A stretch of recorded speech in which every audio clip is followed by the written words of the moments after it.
Roll up, roll up. It is indeed story time with Candy again. In today's video, we're going to be talking about my top 5 regrets when it comes to my career. Now, if you're not sure what my career is, hi, hello, this is it. I've been around in the industry for a very long time, like legit super ancient at this point, and I am a model, cosplayer, entertainer, performer, all rolled into one big mixing pot. Which, of course, is a blessing and a curse in this day and age when everyone says niche down. Because when I started out, it literally was important to be like a chameleon and change up as much as you could and have as many skills as you could so that you could get booked for jobs. But hey, from a social media point of view, people tell you to niche down so that everyone knows what they're following you for. And I guess the fact that I don't niche down also makes my YouTube channel a little chaotic. But hey, I like many things and I think this shows on my channel. That being said, let's see what I regret doing or not doing in my career so far.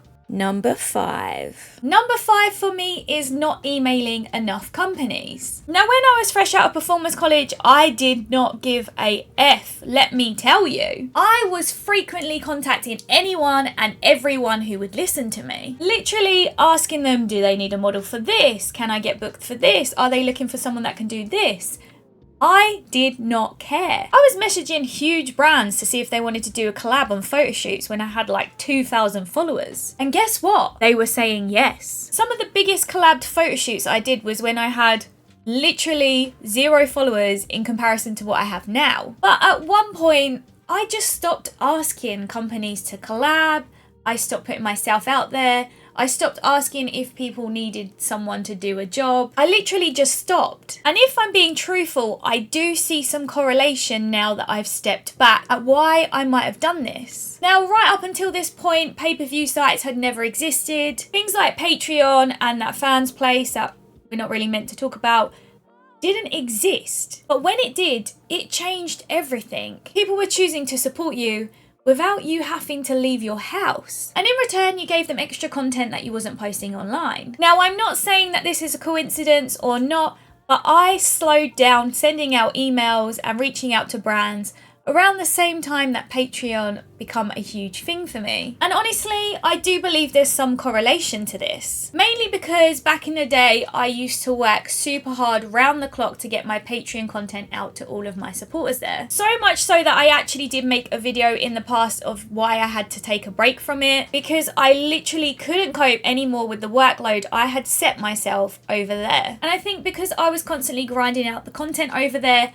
I just didn't have time to do anything else. Literally, every waking minute of my day was either making a costume to shoot, shooting the costume, or editing it. I had barely any time to do anything else. So reaching out to companies and asking if they wanted to collab on a photo shoot seemed really alien to me. Mainly because I couldn't guarantee that I was going to produce what they was expecting from me and in a good time frame. So I literally just stopped doing it. My Patreon is now, however, running at a much more healthier speed, and it's got me questioning, why don't I reach out to companies more again? Because as the market gets more oversaturated, realistically, you have less and less chance of being discovered unless you go, hi, hello, look at me, can you give me a job? Do you want to work together? And I think you sort of do need to do that. And it is something I am now working on. So if you're a company or an event and you want to collab, or you've got an idea or a job for me, feel free to send me an email.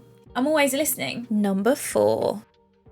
Number 4 is not working with enough creators. Now, like I said, I have been in this game for a very, very long time. And if you know me, you will know that I have gone across many different industries in this time as well. I literally pretty much know everyone. Well, not everyone, but you kind of get what I mean. I know so many people from so many different industries, and I've literally made content with hardly anyone. Now, I'm not looking to collaborate with someone just for the sake of collaborating, or to do it from a point of being selfish and looking at the perks of it. I actually think it's amazing seeing people collaborate together on content, and a great way of hyping each other up. I have so many friends that do so many amazing things, and it would be so cool to be able to collaborate and work with them on projects together. I watch a lot of the UK YouTube scene here, and they really do understand that collaborating on stuff just makes it 1, super fun, and 2, great for everyone. I feel like it's harder as a woman as well to get people to want to collaborate with you. I think sometimes people may feel like you're using them to get to something, and that's totally fair because I know a lot of people have been burnt in the past by other creators. But I really do wish that I could work with other people in this space a lot more. Mainly because being self-employed is super lonely majority of the time. So to be able to create something fun and awesome that you're both into or a group of you are into, I feel like would make the workday really, really fun. Now again, this will always be an ongoing one for me, and whether I will actually achieve collaborating with anyone else,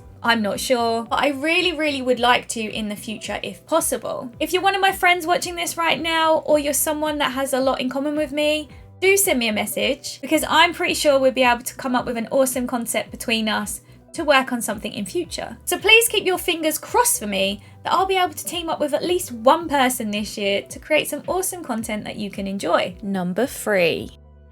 Number 3 is an interesting one for me, and it literally involves YouTube. I genuinely can't believe that I haven't resurrected my YouTube channel sooner. So I had a stint back in the day here where I'd record vlogs from Comic-Con and I'd record unboxing videos and all good things like that. I had like a little handy cam, you know, like the handheld camera, and I'd take it everywhere and record. I used to do vlogs from performing nights, and honestly, I really got into it. And like, I'm not blaming Patreon again, but I feel like I kind of stopped again the same time as Patreon become a thing. Mainly because it took so much time, like I said. I was already spinning so many damn plates at this point, and I did upload videos to there as well, which I guess kind of made me feel like it had to be behind the scenes there rather than on YouTube to make it feel special and make me feel like I'd fulfilled my patrons' needs. Again though, this is thoughts that are all in my head, and none of my Patreons actually told me that that was a thing. And so I kind of fell off making YouTube videos until about a year ago I decided to really just go for it. And without sounding egotistical, I feel like video format helps me get me across more to you than photos ever kind of do. If you know me in real life, you will know that I'm a huge personality. I know, hilarious because I'm 5'0", but I feel like YouTube is the place where I can give you a taste of that more. I'm honestly so grateful to everyone who checks out the videos I put on this channel. Like I said, I know I don't have a niche or certain content that I constantly produce, but I'm having a lot of fun sharing my random ideas, and hopefully you've been enjoying it as well. I know you can't turn back time, but it's literally got me thinking what would have happened if I'd just continued my channel back then. That being said,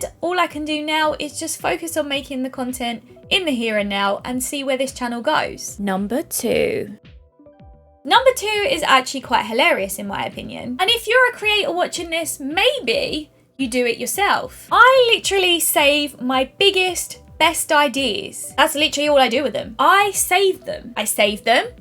And I do nothing with them. Literally nothing at all. And I'm not even kidding with this one. I've wanted to do a latex pink Power Ranger cosplay shoot for literally years. And when did we get it? Yep, that's right, last year. And as expected, it did ridiculously well. But that has probably been an idea of mine for about 6 years. And there's so many other ideas that are like this that I know if I just did them, they'd do so ridiculously well. And I'm gonna tell you the reason why I do this to myself. I literally don't do all of my amazing, awesome ideas because I'm scared that I'm going to appear washed when I can't one-up it in the next thing. I literally self-sabotage myself because I'm scared that I will never be able to beat the awesome idea that I've had. So if I don't do it, I can't then suck after that point. When in reality, I should just do the really good idea. And to be fair, I have just started going for it. I mean, the end of last year, we had the latex Power Ranger,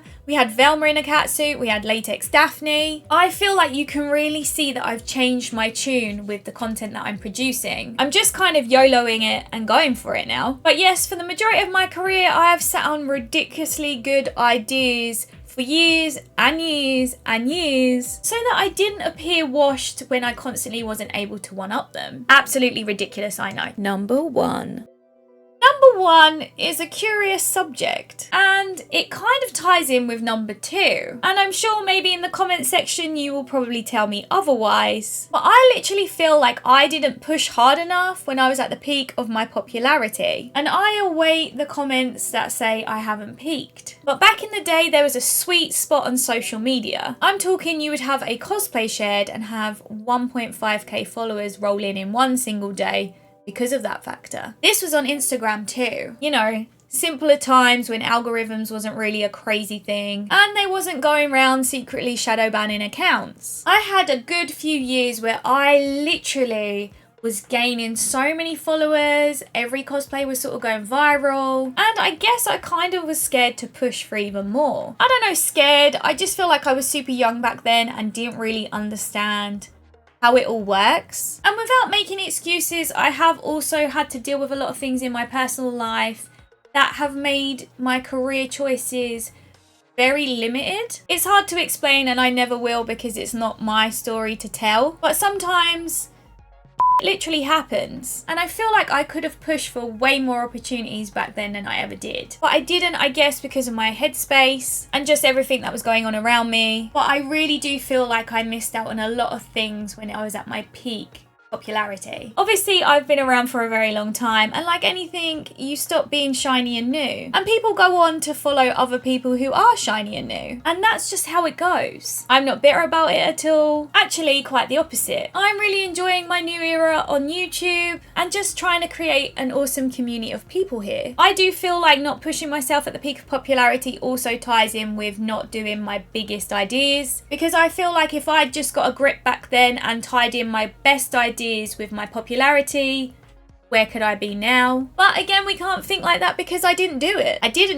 I missed the opportunity, and they're just things I have to live with. I do feel like in this day and age, anyone can still go viral at any point. I do, however, feel like the industry is oversaturated though, and the chances of you actually going viral are a lot less. That being said, you never know what's around the corner for you, and unless you keep trying, you really won't know. And although I'm talking about my career like it's peaked and gone, I have actually been creating some of my strongest, best content the last few years. I am so happy with the direction it's going in, the quality I'm able to put out for you all, and I'm just all round much happier in myself too. My personal behind the scenes life has chilled right out, and I'm really just able to focus on what I want to do next, which is a position I haven't been in a very, very long time. So there we have it, my top 5 career regrets. Maybe some of you can even relate to the things I've said here. Maybe some of you are just starting out as a creator and can learn from my mistakes. Either way, I hope that you've enjoyed this deep dive into my career. I know I've come to terms with everything featured in this video, and I'm trying my hardest to turn it all around. Hopefully we will see some collaborations this year, but don't hold your breath because I never do. Let me know in the comments below which fact you was most shocked by. Also, let me know if there's someone you'd like to see me collaborate with this year. I've been Candy Valentina. You've been watching me talk about my career regrets. Take care, and I'll see you in the next one.